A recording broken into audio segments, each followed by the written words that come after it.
Simbal magi arumbana thamoibu maraibak thihalliba chingzau khoimu mahakpo ikang thokpa leikolda insinduna paihanba mathanglin manje pamubado kanglei ningthem chinglembado ningsinglakpa mikupta sangkhonbi tampha saktamna chingmaida bu leplaga lonna kapliba sagol bu thauduna lakadaboy khoimubu oina ngangladoboy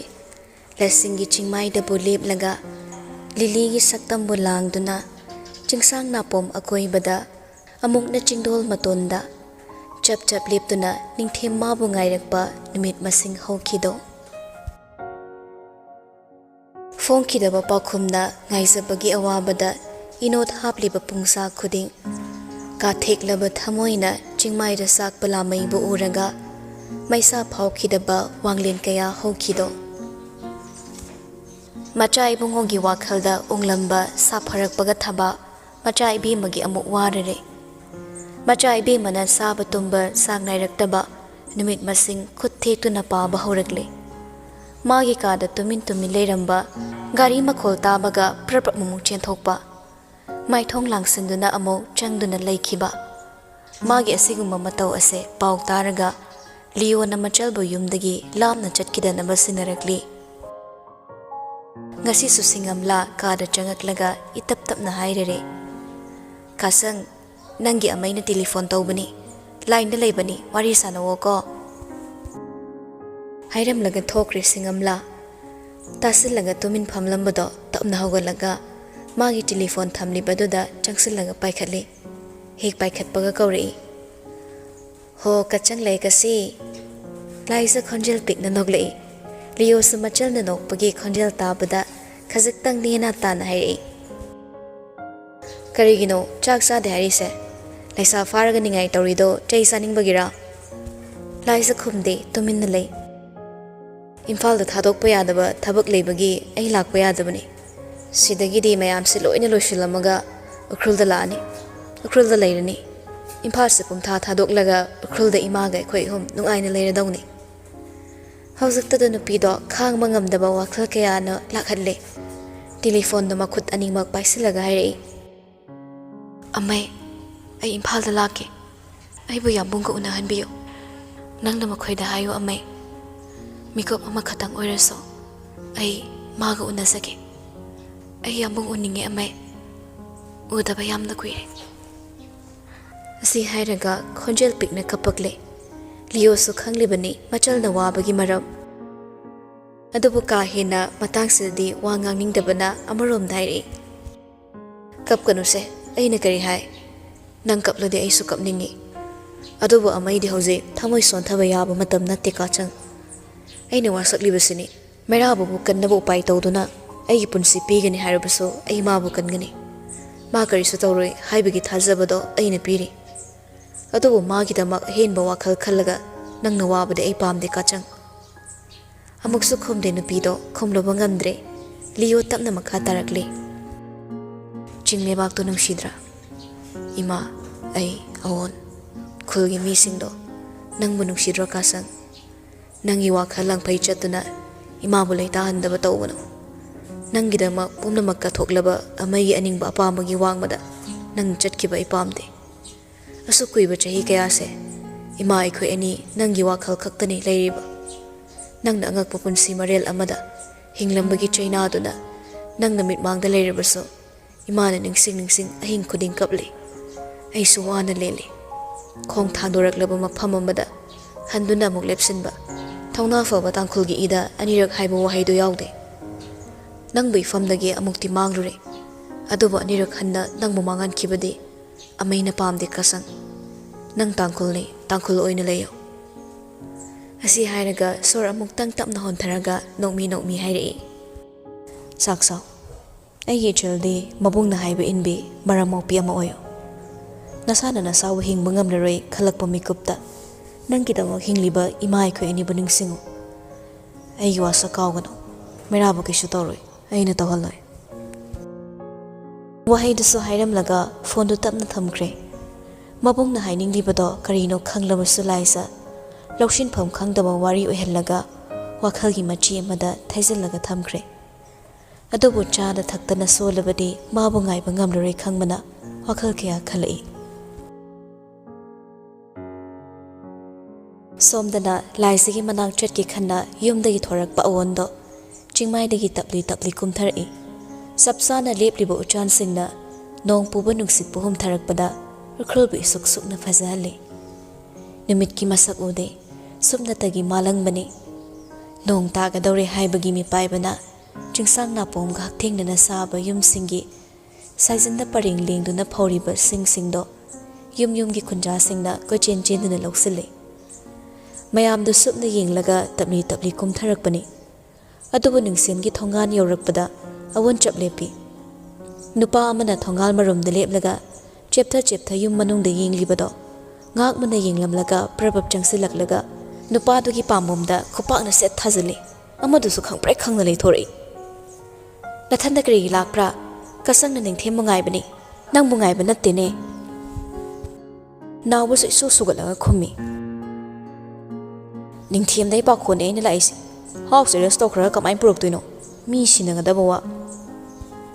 ꯑꯗꯨ ꯑꯣꯏꯔꯁꯨ ꯀꯨꯏꯈ꯭ꯔꯦꯅꯦ, ꯀꯁꯪꯅ ꯀꯞꯄꯁꯦ ꯎꯕ ꯉꯝꯗꯦ꯫ ꯀꯔꯝꯕ ꯃꯇꯝꯗ ꯂꯥꯛꯀꯦꯔꯥ ꯍꯥꯏꯗꯨꯅ ꯃꯥꯕꯨ ꯑꯗꯨꯝ ꯉꯥꯏꯕꯅꯦ꯫ ꯅꯥꯎꯕ ꯃꯁꯥꯗꯨ ꯆꯨꯝꯅ ꯑꯃꯨꯛ ꯂꯩꯁꯤꯜꯂꯛꯂꯒ ꯈꯨꯝꯃꯤ꯫ ꯑꯝꯍꯥꯅꯤ, ꯈꯦꯟꯅꯕ ꯂꯩꯇꯦ꯫ ꯅꯤꯡꯁꯤꯡꯕꯒꯤ ꯋꯥꯗꯤ ꯅꯤꯡꯁꯤꯡꯃꯤꯟꯅꯔꯤ꯫ ꯑꯗꯨꯕꯨ ꯑꯩꯈꯣꯏ ꯌꯥꯝꯕꯨꯡꯒꯤ ꯋꯥ ꯑꯃ ꯏꯍꯣꯡ ꯍꯣꯡꯕ ꯅꯥꯏꯗꯕꯁꯤꯗ ꯅꯤꯡꯁꯤꯡꯂꯁꯨ ꯑꯪꯀ ꯍꯣꯠꯄ ꯂꯣꯏꯔꯛꯄꯗ ꯇꯥꯒꯗꯕ ꯐꯣꯜꯗꯣ ꯊꯤꯔꯗꯤ ꯋꯥꯔꯤꯁꯦ ꯀꯥꯟꯅꯐꯝ ꯂꯩꯔꯣꯏ꯫ ꯑꯗꯨꯅ ꯀꯥꯆꯪꯗꯣ ꯌꯥꯝꯕꯨꯡꯕꯨ ꯊꯦꯝꯅꯕ ꯋꯥ ꯈꯔ ꯍꯥꯏꯍꯟꯅꯤꯡꯕꯅꯤ ꯑꯩ꯫ ꯉꯥꯡꯂꯤꯕ ꯋꯥꯍꯩꯗꯨ ꯚꯥꯞ ꯇꯥꯕꯁꯨ ꯌꯥꯎꯏ, ꯇꯥꯗꯕꯁꯨ ꯌꯥꯎꯏ꯫ ꯃꯥꯁꯨ ꯃꯥꯒꯤ ꯊꯣꯛꯄ ꯈꯨꯝꯂꯛꯏ꯫ ꯅꯤꯡꯁꯤꯡꯕꯒꯤ ꯃꯥꯕꯨ ꯉꯥꯏꯕꯅꯤ ꯍꯥꯏꯈ꯭ꯔꯁꯨ ꯅꯈꯣꯏ ꯇꯝꯄꯥꯛꯄꯨ ꯑꯩꯈꯣꯏꯅ ꯑꯣꯟꯁꯤꯟꯕ ꯄꯥꯝꯗꯕꯅꯤ꯫ ꯀꯥꯆꯪꯅ ꯀꯞꯂꯁꯨ ꯃꯥꯕꯨ ꯏꯝꯐꯥꯜꯗ ꯆꯠꯍꯟꯗꯕꯁꯦ ꯅꯈꯣꯏꯗꯤ ꯂꯧꯅꯝꯕ ꯍꯩꯕꯒꯤꯅꯤ꯫ ꯐꯨꯔꯨꯞ ꯈꯨꯗꯤꯡꯃꯛꯇ ꯑꯐꯕ ꯐꯠꯇꯕ ꯍꯥꯏꯕꯗꯤ ꯌꯥꯟꯁꯤꯜꯂꯒ ꯌꯥꯎꯕꯅꯤ꯫ ꯁꯤꯃꯗꯤ ꯂꯣꯏꯅ ꯐꯔꯦ ꯍꯥꯏꯕ ꯐꯨꯔꯨꯞ ꯂꯩꯇꯕꯅꯤ꯫ ꯃꯩꯇꯩꯗꯁꯨ ꯐꯠꯇꯕ ꯌꯥꯝꯅ ꯂꯩ, ꯃꯗꯨ ꯑꯩ ꯆꯤꯟꯊꯤꯔꯣꯏ꯫ ꯑꯗꯨꯕꯨ ꯑꯐꯕꯁꯨ ꯌꯥꯝꯅ ꯂꯩꯔꯤ꯫ ꯂꯥꯞꯅ ꯂꯩꯕ ꯃꯩꯇꯩꯅ ꯐꯔꯕꯁꯨ ꯅꯛꯅ ꯂꯩꯃꯤꯟꯅꯒꯗꯧꯕ ꯃꯩꯇꯩꯅ ꯐꯠꯇ꯭ꯔꯕꯗꯤ ꯀꯔꯝ ꯇꯧꯒꯦꯔꯥ? ꯃꯆꯤꯟ ꯃꯅꯥꯎ, ꯃꯄꯥ ꯃꯃꯥ ꯐꯥꯎꯕ ꯅꯨꯡꯁꯤꯅꯗꯕ ꯅꯤꯡꯊꯦꯝ ꯁꯥꯒꯩꯗ ꯑꯃꯩꯅ ꯀꯔꯝꯅ ꯀꯥꯆꯪꯕꯨ ꯄꯤꯅꯤꯡꯒꯅꯤ? ꯏꯝꯐꯥꯜꯗ ꯂꯥꯛꯇꯦ ꯍꯥꯏꯕꯒꯤ ꯅꯤꯡꯊꯦꯝꯅ ꯀꯥꯆꯪꯕꯨ ꯋꯥꯔꯧꯔꯗꯤ ꯑꯁꯤ ꯍꯥꯏꯅ ꯈꯨꯝꯈ꯭ꯔꯣ꯫ ꯆꯠꯅꯤꯡꯂꯁꯨ ꯅꯈꯣꯏꯕꯨ ꯊꯥꯖꯗꯕꯒꯤꯅꯤ꯫ ꯅꯤꯡꯊꯦꯝꯅ ꯐꯔꯁꯨ ꯇꯝꯄꯥꯛꯄꯨꯗꯤ ꯑꯩꯈꯣꯏꯅ ꯊꯥꯖꯕ ꯃꯥꯡꯈ꯭ꯔꯕꯅꯤ꯫ ꯂꯧꯅꯝꯇꯨꯅ ꯀꯔꯤꯒꯤ ꯃꯔꯥꯜ ꯂꯩꯇꯕ ꯃꯤꯕꯨ ꯃꯔꯥꯜ ꯁꯤꯕ꯭ꯔꯥ? ꯑꯃꯁꯨ ꯄꯦꯟꯗꯕ ꯀꯌꯥ ꯏꯠꯁꯤꯟꯅꯔꯒ ꯉꯥꯡꯂꯤꯕꯗꯣ ꯇꯥꯔꯒ ꯂꯩꯕꯒꯤ ꯃꯇꯝ ꯅꯠꯇꯕꯅ ꯅꯥꯎꯕ ꯄꯣꯀꯦꯠꯇ ꯍꯨꯝꯖꯤꯜꯂꯒ ꯆꯦꯛꯁꯤꯟꯅ ꯄꯨꯔꯛꯄ ꯄꯣꯠꯁꯛꯇꯨ ꯂꯧꯊꯣꯛꯂꯒ ꯄꯤꯔꯛꯏ꯫ ꯁꯦ, ꯌꯥꯝꯕꯨꯡꯅ ꯄꯤꯔꯛꯄꯅꯤ꯫ ꯀꯥꯆꯪꯗ ꯁꯣꯏꯗꯅ ꯄꯤꯕꯤꯌꯨ꯫ ꯃꯥꯕꯨ ꯌꯥꯝꯕꯨꯡꯅ ꯅꯤꯡꯁꯤꯡꯕꯅꯤ꯫ ꯎꯈ꯭ꯔꯨꯜꯗ ꯂꯥꯛꯀꯅꯤ, ꯃꯥꯕꯨ ꯌꯥꯝꯅ ꯎꯅꯤꯡꯉꯤ꯫ ꯃꯤꯀꯨꯞ ꯈꯨꯗꯤꯡ ꯎꯈ꯭ꯔꯨꯜꯒꯤ ꯃꯥꯏꯀꯩ ꯌꯦꯡꯂꯒ ꯌꯥꯝꯕꯨꯡꯅ ꯀꯥꯆꯪꯕꯨ ꯅꯤꯡꯁꯤꯡꯂꯤ, ꯃꯁꯤꯃꯛ ꯃꯁꯥꯗ ꯇꯝꯕꯤꯌꯨ꯫ ꯁꯣꯟꯊꯔꯛꯄ ꯃꯤꯑꯣꯏꯕꯒꯤ ꯊꯃꯣꯏꯅ ꯃꯤꯅꯨꯡꯁꯤ ꯄꯣꯛꯇꯨꯅ ꯃꯤꯀꯨꯞꯁꯤꯒꯤ ꯑꯣꯏꯔꯤꯕ ꯃꯇꯧꯁꯤꯕꯨ ꯀꯅꯥ ꯑꯃꯠꯇꯕꯨ ꯅꯨꯡꯉꯥꯏꯍꯟꯗ꯭ꯔꯦ꯫ ꯑꯋꯣꯟꯆꯦꯗꯨ ꯂꯧꯔꯒ ꯃꯀꯣꯛ ꯇꯞꯅ ꯅꯣꯝꯃꯤ꯫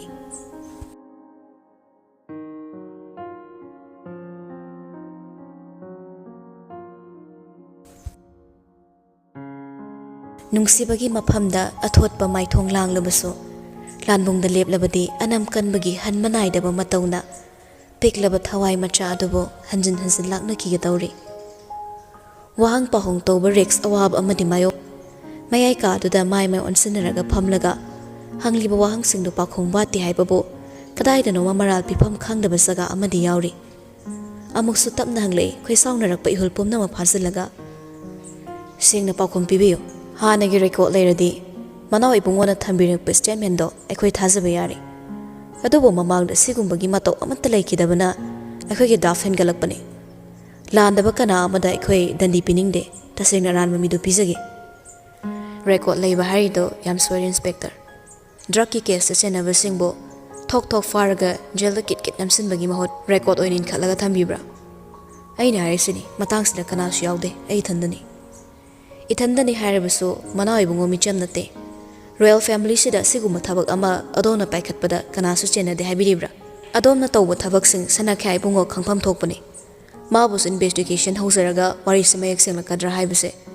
ꯋꯥꯈꯜꯁꯤꯗ ꯂꯥꯛꯂꯤꯕꯁꯤꯅꯤ꯫ ꯑꯁꯦꯡꯕ ꯑꯆꯨꯝꯕ ꯍꯥꯏꯗꯨꯅ ꯀꯣꯛꯍꯟꯕꯤꯌꯨ꯫ ꯈꯟꯐꯝ ꯊꯣꯛꯏ, ꯑꯗꯨꯕꯨ ꯅꯪꯅ ꯈꯪꯗ꯭ꯔꯕꯁꯨ ꯂꯩꯕꯥꯛ ꯃꯤꯌꯥꯝꯅ ꯍꯦꯟꯅ ꯈꯪꯉꯤ꯫ ꯃꯗꯨꯗꯤ ꯏꯆꯤꯟ ꯏꯅꯥꯎ ꯑꯣꯏꯔꯁꯨ ꯌꯥꯝꯕꯨꯡ ꯑꯩꯈꯣꯏꯅ ꯌꯥꯝ ꯈꯦꯠꯅꯩ꯫ ꯅꯈꯣꯏꯅ ꯆꯨꯞꯇꯨꯅ ꯍꯪꯂꯕꯁꯨ ꯆꯤꯡꯅꯔꯦ ꯍꯥꯏꯗꯨꯅꯁꯨ ꯊꯥꯖꯕ ꯌꯥꯗꯕ ꯃꯐꯝꯗꯗꯤ ꯃꯇꯝ ꯃꯥꯡꯍꯟꯒꯅꯨ꯫ ꯑꯩꯗꯤ ꯐꯠꯇꯦ ꯑꯩꯅ ꯑꯐꯕ ꯊꯕꯛ ꯇꯧꯔꯝꯂꯣꯏ ꯍꯥꯏꯕꯗꯤ ꯃꯌꯥꯝꯒꯤ ꯑꯆꯦꯠꯄ ꯊꯥꯖꯕꯅꯤ ꯑꯗꯨꯕꯨ ꯌꯥꯝꯕꯨꯡꯗꯤ ꯁꯣꯛꯀꯅꯨ ꯃꯥꯗ ꯅꯠꯇꯅ ꯑꯩ ꯅꯠꯇꯕ ꯀꯅꯥ ꯑꯃꯕꯨ ꯋꯥꯔꯤꯁꯤꯗ ꯆꯤꯡꯁꯤꯜꯂꯒ ꯄꯨꯁꯤꯜꯂꯛꯀꯅꯨ ꯑꯗꯨꯒ ꯍꯥꯎꯁ ꯑꯦꯔꯦꯁ ꯇꯧꯔꯒ ꯃꯇꯝ ꯃꯥꯡꯍꯟꯒꯗꯕꯒꯤ ꯁꯔꯨꯛ ꯊꯕꯛ ꯈꯨꯗꯤꯡꯃꯛ ꯄꯣꯏꯟꯠ ꯂꯥꯛꯁꯤ ꯖꯦꯜꯗ ꯂꯩꯔꯁꯨ ꯂꯩꯕ ꯇꯥꯔꯦꯗꯅ ꯍꯥꯏꯅꯤꯡꯉꯥꯏ ꯂꯩꯇ꯭ꯔꯦ ꯉꯁꯤꯁꯨ ꯃꯥꯃꯛꯅ ꯂꯣꯠꯇꯨꯅ ꯂꯩꯈꯤꯕꯅ ꯑꯁꯦꯡꯕ ꯋꯥꯐꯝ ꯊꯝꯂꯛꯄꯗꯕꯅ ꯕꯥꯁ ꯑꯣꯏꯅ ꯏꯟꯚꯦꯁꯇꯤꯒꯦꯁꯟ ꯆꯠꯊꯕꯗ ꯃꯈꯣꯏꯗ ꯑꯔꯥꯏꯕ ꯑꯣꯏꯗ꯭ꯔꯦ ꯃꯇꯥꯡꯁꯤ ꯌꯧꯔꯛꯀꯗꯕ ꯇꯁꯦꯡꯅ ꯃꯈꯣꯏꯁꯨ ꯃꯈꯥ ꯆꯠꯊꯕ ꯄꯥꯝꯂꯛꯇ꯭ꯔꯗꯨꯅ ꯑꯣꯏꯕ ꯌꯥꯕ ꯈꯟꯅꯔꯒꯦ ꯈꯜꯂꯛꯂꯦ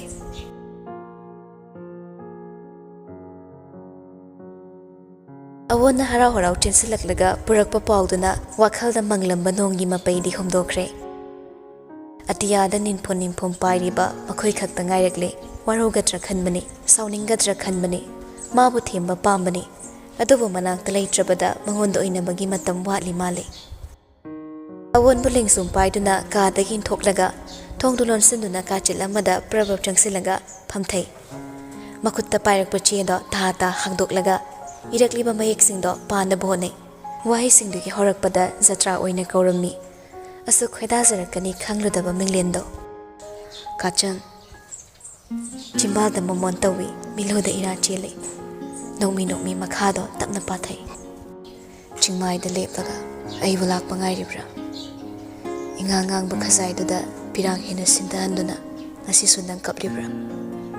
ꯅꯪꯅ ꯃꯔꯝ ꯑꯣꯏꯔꯒ ꯅꯨꯡꯁꯤꯍꯜꯂꯕ ꯎꯈ꯭ꯔꯨꯜꯗꯣ ꯑꯩꯒꯤ ꯊꯋꯥꯏ ꯃꯉꯥ ꯑꯁꯤꯒꯤ ꯃꯅꯨꯡꯗ ꯑꯃ ꯑꯣꯏꯔꯤ ꯑꯁꯨꯝꯅ ꯅꯣꯡꯅ ꯅꯤꯡꯐꯨꯡ ꯍꯩꯊꯕ ꯃꯤꯀꯨꯞ ꯈꯨꯗꯤꯡ ꯍꯨꯟꯗꯨꯡꯒꯤ ꯅꯨꯡꯁꯤꯔꯕ ꯑꯍꯤꯡꯗꯣ ꯑꯩꯅ ꯇꯠꯇꯅ ꯅꯤꯡꯁꯤꯡꯉꯤ ꯄꯥꯕ ꯉꯝꯂꯛꯇꯗꯨꯅ ꯃꯈꯨꯠ ꯆꯦꯠꯅ ꯄꯥꯏꯁꯤꯜꯂꯒ ꯀꯞꯄꯤ ꯃꯐꯝꯗꯒꯤ ꯇꯥꯒꯅꯤ ꯈꯜꯂꯨꯗꯕ ꯋꯥꯍꯩ ꯀꯌꯥ ꯑꯁꯤꯅ ꯃꯥꯕꯨ ꯑꯣꯠꯂꯔꯤ ꯑꯗꯨꯕꯨ ꯇꯥꯅꯤꯡꯂꯨꯕ ꯃꯄꯥ ꯑꯣꯏꯕꯅ ꯑꯃꯨꯛ ꯇꯞꯅ ꯐꯥꯊꯔꯒ ꯃꯈꯥ ꯆꯠꯊꯩ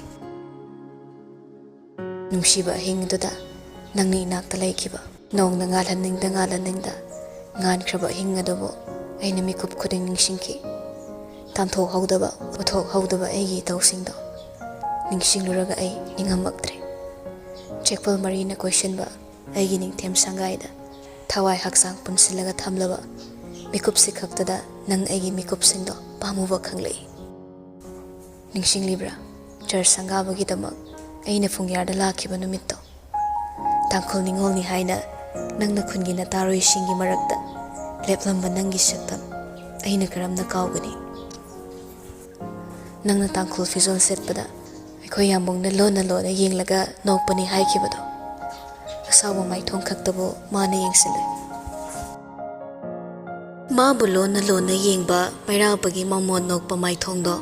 ꯃꯥꯅ ꯀꯔꯤꯒꯤ ꯌꯦꯡꯁꯤꯜꯂꯨꯗꯕꯅꯣ ꯈꯜꯂꯨꯕꯗ ꯂꯥꯏꯁ ꯊꯃꯣꯏꯗꯨ ꯍꯦꯟꯅ ꯋꯥꯔꯛꯂꯦ ꯄꯤꯔꯥꯡ ꯃꯔꯨ ꯑꯃ ꯁꯤꯟꯊꯗꯨꯅ ꯑꯋꯥꯕꯗꯣ ꯀꯣꯝꯍꯜꯂꯒ ꯂꯥꯞꯅ ꯄꯨꯔꯛꯄ ꯁꯤꯊꯤꯒꯤ ꯃꯄꯥꯎꯗꯣ ꯃꯈꯥ ꯆꯠꯊꯩ ꯀꯥꯎꯕ ꯉꯝꯗꯕ ꯋꯥꯔꯤ ꯀꯌꯥꯁꯤꯅ ꯑꯩꯒꯤ ꯋꯥꯈꯜꯒꯤ ꯃꯐꯝ ꯈꯨꯗꯤꯡ ꯆꯩꯈꯥꯏꯔꯛꯇꯨꯅ ꯑꯩꯕꯨ ꯑꯁꯨꯝꯅ ꯑꯣꯜꯂꯛꯀꯅꯤ ꯈꯪꯂꯝꯂꯕꯗꯤ ꯅꯐꯝꯗ ꯑꯅꯝ ꯀꯜꯂꯝꯃꯣꯏꯗꯕꯅꯤ ꯀꯔꯤꯒꯤꯅꯣ ꯑꯩꯅ ꯅꯨꯡꯁꯤꯕꯗ ꯅꯥꯄꯜ ꯇꯧꯔꯨꯔꯤꯕ ꯑꯩꯒꯤ ꯃꯤꯔꯣꯜ ꯇꯥꯗꯕ ꯏꯇꯧꯗꯨꯅ ꯉꯁꯤꯗꯤ ꯅꯅꯥꯛꯇ ꯂꯥꯛꯄ ꯉꯝꯗꯕꯒꯤ ꯑꯆꯧꯕ ꯃꯔꯝ ꯑꯃꯁꯨ ꯑꯣꯏꯔꯔꯤ ꯅꯣꯡꯉꯥꯜꯂꯝꯗꯥꯏ ꯑꯁꯤꯛꯄ ꯎꯈ꯭ꯔꯨꯜꯒꯤ ꯏꯪꯃꯅ ꯆꯤꯡꯁꯤꯜꯂꯕ ꯑꯌꯨꯛꯇꯨꯗ ꯑꯩ ꯂꯥꯛꯂꯦ ꯇꯥꯕꯗ ꯅꯝꯗ ꯁꯝꯄꯣꯗꯨꯅ ꯇꯍꯥ ꯆꯦꯟꯊꯣꯔꯛꯄ ꯅꯪꯒꯤ ꯅꯇꯧꯗꯨꯗ ꯑꯩꯅ ꯉꯥꯎꯔꯝꯂꯣꯏ ꯈꯜꯂꯤꯕꯗꯣ ꯅꯪꯕꯨ ꯊꯥꯖꯕ ꯉꯝꯂꯤꯕ꯭ꯔꯥ ꯅꯨꯃꯤꯠ ꯑꯗꯨꯗ ꯀꯔꯤꯒꯨꯝꯕ ꯑꯩꯅ ꯏꯆꯝ ꯆꯝꯕ ꯄꯥꯈꯪ ꯑꯃ ꯑꯣꯏꯔꯝꯂꯗꯤ ꯅꯪꯒꯤ ꯈꯨꯗꯥꯡ ꯄꯥꯏꯗꯨꯅ ꯆꯤꯡꯂꯒ ꯁꯤꯡꯅꯕ ꯂꯩꯇ ꯌꯨꯝꯗ ꯄꯨꯗꯨꯅ ꯂꯥꯛꯀꯅꯤ ꯅꯪ ꯑꯩ ꯈꯛꯇꯒꯤ ꯑꯣꯏꯕ ꯁꯪꯁꯥꯔ ꯑꯃ ꯂꯩꯔꯝꯂꯕꯗꯤꯀꯣ ꯈꯟꯗꯨꯅ ꯑꯍꯤꯡ ꯀꯌꯥ ꯀꯣꯅꯨꯡꯒꯤ ꯗꯂꯥꯟꯗ ꯂꯦꯞꯂꯒ ꯅꯈꯣꯏꯒꯤ ꯎꯈ꯭ꯔꯨꯜꯒꯤ ꯃꯥꯏꯀꯩ ꯌꯦꯡꯗꯨꯅ ꯅꯣꯡ ꯉꯥꯟꯕ ꯈꯪꯈꯤꯗꯕ ꯑꯍꯤꯡꯁꯤꯡ ꯃꯁꯤꯡ ꯊꯤꯕꯗ ꯆꯣꯛꯊꯒꯅꯤ ꯍꯦꯟꯅ ꯁꯣꯟꯊꯔꯛꯂꯕꯗ ꯃꯥꯒꯤ ꯋꯥꯍꯩꯗ ꯃꯤꯀꯨꯞꯁꯤꯡ ꯑꯗꯨꯕꯨ ꯅꯤꯡꯁꯤꯡꯂꯨꯔꯒ ꯅꯨꯄꯤ ꯃꯥꯒꯤ ꯊꯃꯣꯏꯕꯨꯁꯨ ꯀꯥꯏꯍꯟꯈ꯭ꯔꯕꯅꯤ ꯆꯤꯝꯕꯥꯜꯗ ꯌꯥꯝꯕꯨꯡ ꯍꯥꯏꯅ ꯁꯣꯟꯖꯕ ꯅꯠꯇꯅ ꯁꯛꯇꯝ ꯃꯨꯒꯦ ꯐꯪꯗ꯭ꯔꯕ ꯃꯍꯥꯛꯄꯨ ꯅꯤꯡꯁꯤꯡꯂꯒ ꯃꯤꯠꯂꯨ ꯄꯤꯔꯥꯡꯗꯤ ꯍꯦꯟꯅ ꯃꯅꯤꯡ ꯇꯝꯃꯛꯂꯤ ꯑꯔꯣꯏꯕ ꯄꯟꯗꯨꯞ ꯑꯗꯣ ꯄꯥꯝꯃꯨꯕꯅ ꯑꯃꯨꯛ ꯌꯦꯡꯂꯛꯏ ꯏꯔꯝꯃꯤ ꯃꯃꯣꯟ ꯅꯣꯛꯍꯟꯕ ꯃꯥꯒꯤ ꯈꯣꯏꯊꯨꯝꯕ ꯋꯥꯍꯩꯁꯤꯡ ꯑꯩꯕꯨ ꯂꯥꯛꯄ ꯉꯥꯏꯔꯝꯃꯨ ꯑꯩꯒꯤ ꯃꯥꯏꯀꯩ ꯌꯦꯡꯂꯝꯃꯨ ꯑꯩ ꯂꯥꯛꯂꯔꯣꯏ ꯍꯥꯏꯔꯤꯕ ꯃꯤꯒꯤ ꯁꯤꯔꯣꯜ ꯇꯥꯒꯅꯨ ꯑꯩ ꯂꯥꯛꯀꯦ ꯁꯅꯥ ꯌꯥꯝꯕꯨꯡ ꯂꯥꯛꯈꯤꯅꯤ ꯀꯥꯆꯪ ꯅꯪ ꯑꯩꯕꯨ ꯉꯥꯏꯔꯝꯃꯨ Siroi chingdol leplaga aigi maike yenglamu khulgi khunjinda leptuna nongmagi numit amada mikop ama khaktang oirabasu aibu ngaiduna leplamu amunba komla masuda lengbanda haigatkiba nangi tangkul inafi fi adogi fizi do munba ai soidana lakini hayeng oirabasu hangchit oirasu adoga karigumba kaisum sangda punsi ase lenkrabasu akrolda soidana lakini namangda leplakini loiheningda loikrabagi wahai pandupto amuksu hanna paningi adubu haksang du sontare magi wakhalda ngauringe dihe du diyaramdre mabu ngaige hairabadi haksang bu phana thamba changi khanda laisa phamlambadagi phok hagotuna titi du cheksina thamlamlaga kadagi prabab chenthore mangolda lepriba mamagi nakta ta changsilaklaga mamabu tungdagi kole tarakliba mataududa ingangakle thabado adubu macha ibe madudi nokmi haire chaklami ma aigi chak sembiyo ipa khulakpagi yena khada panba kengoido angang thaduna he khallaga hauna kangsoi thongbiyo ani singamla da hairaga sansaga palakka thonganbiyo mana thongbada yam hawe ai sak saragi ima ai sak sarage thabado nokla yengle sa utho yaramdaba machana tumna tayang tanga harakpado haraungna noklaga leiriba singduda hairibadu makto honna botni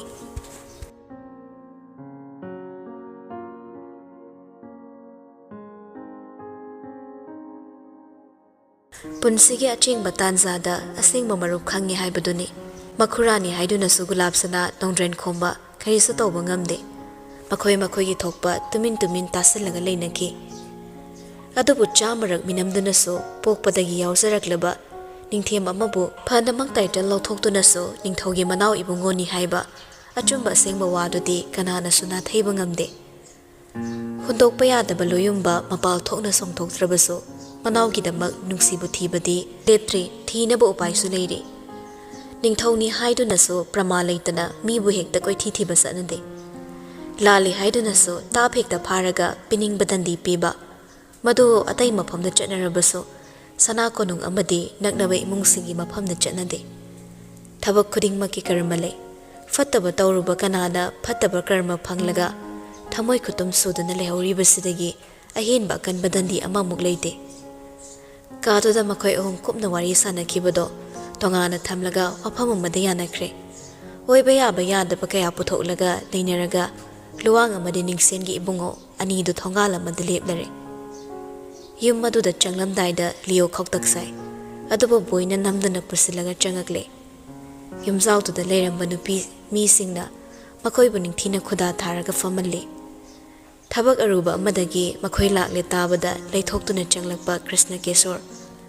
famlamliba anidugi maithong ubada khoktaksai adubu tapna changsilaga masu mayoknana phamduda famtharagle isasa thazadana aigida lenglakpadi kari aruba leire Leo boyde yingle nupadu keke da onsilaga koithogoisin tawda hairi thokliba thodok pumnamak paw tabiramlagani matangsiga mari leinana chenaribasi kanano khanglabuso aikhoi khara manungda naisilaga khangnaba ngaktani aikhoi gi oiba mafamsingda ichebu thiba fangde adubu aina thazaba mafam amadi leiri thazaba khakta natana mafamsida leiri haiba chapchabado ai munna khangi maramsina pabung sharma amadi luwang imu anigi apunba mingda leiriba panthoibi sangaida aina sangbaga ayaba pibiyo aigi ming yauri haiduna so aina kushi tawraga thoganingdaba thodok thokpa ai pamde adonu wafamse pabungdam angjongna haizagi lakpani keke makok tapna nomi adubu yaningdana khumle maduna noigi warini konung amadi na khoigi wani matangsida na chedo kayamuk yamna maral leire haiba nangbu khanglabra khanglabasu na sini nangna mabu kansinuna thampam thokpani luwang napana lapna leiringe marupna na khoibu yengsilamu haiba wahai ama thamlambana madugi tawfam thokpado aina tawbani aduga mafamduda nachi lei haibasu ka hina chumani khangana lusilakpada atonba singdu hundoklamlaga magi imungni hile haina mara leiba aigi I marido kanduna thamba idingamloi aigi mina sokhalamlaba mi adugisu imung manung leiribani kanagi manao kanagi na machani ngammi haiduna atonba mi singbu namthabagi thabakse tawdobana fai masini leibak singi chatnabi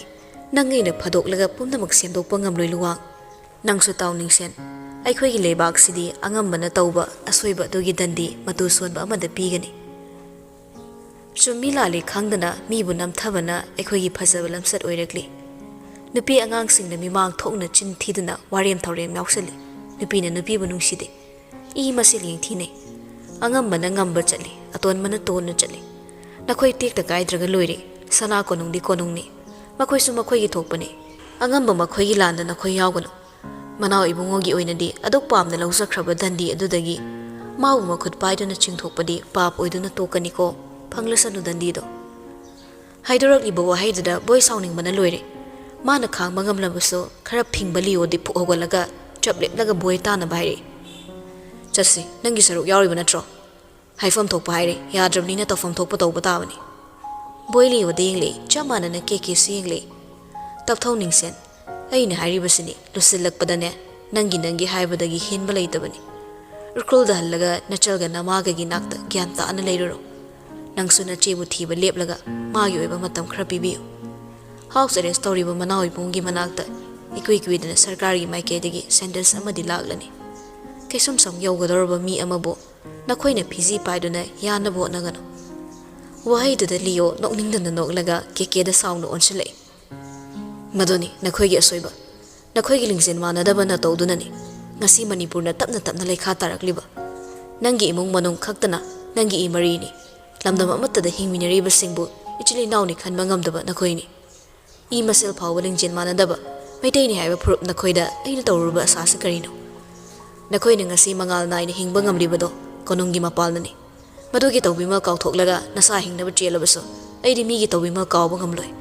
Fattaba chama tawki haidunabo afaba mathau amabu mirairamba aidi ngamloi. Aina haikibaduni nakhoi longnamba tampaki sajatka aiga manaduna chatpa ngamloi.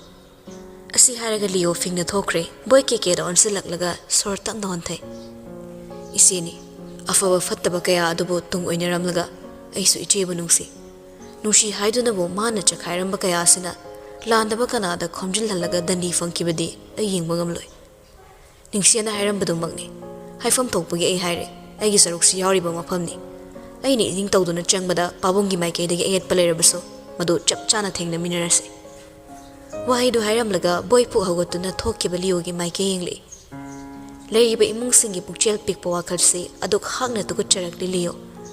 Mirababu khangna nungsirakpa nate sumnatagi tawpham thokpa amadi ngasi makso thamoida lona mawu marup mangni khanmana honaribani.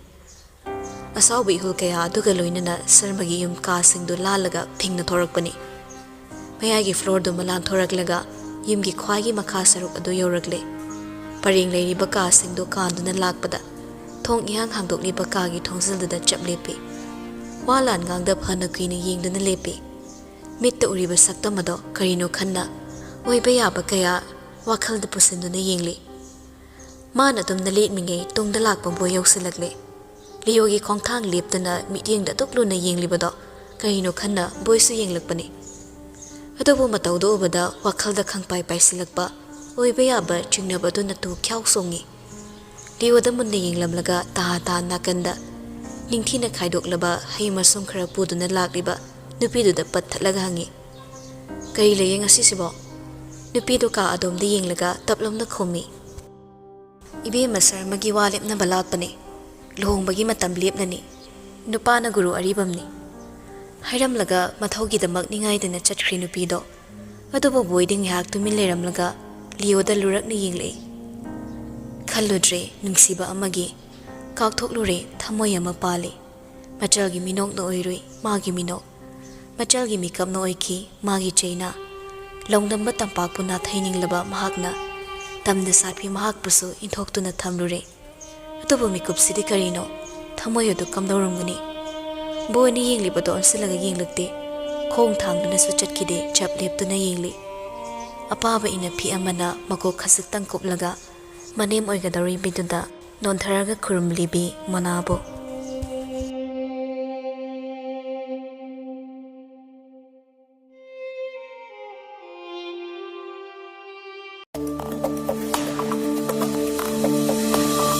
Thank you.